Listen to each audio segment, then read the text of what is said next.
This is our new cabin filters for the Pontiac Montana.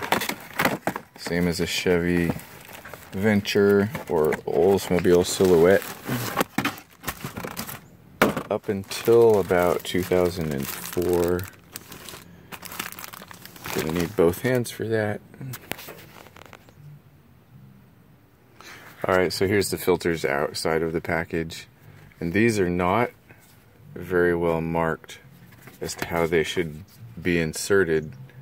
You have an airflow direction, but if I look inside there, I don't really know which way the air flows, so that doesn't really help me. And luckily, if I look at the old ones, it says up and which direction to insert. And these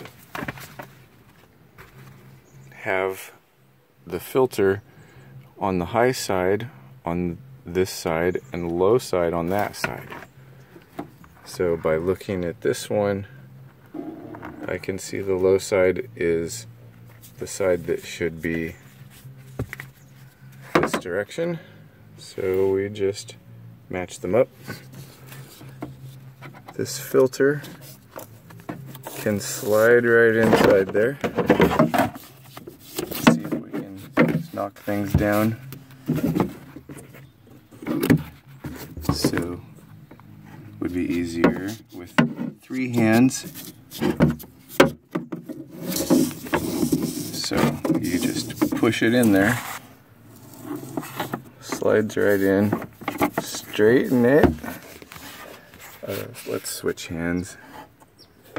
So that needs to be in there nice and straight. It's kind of cockeye.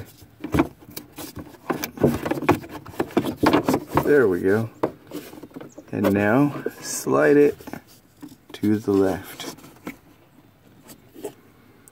Now I can take the next one, insert it the same way.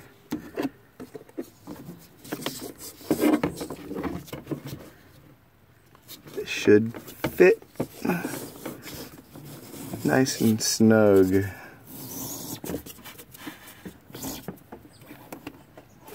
Just like that. And then somehow that snaps shut.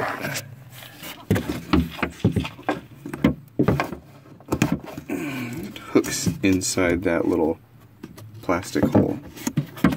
So this is nice and tight. We're gonna vacuum up this mess and throw these away because that's really gross. And this is why you should replace your cabin air filters.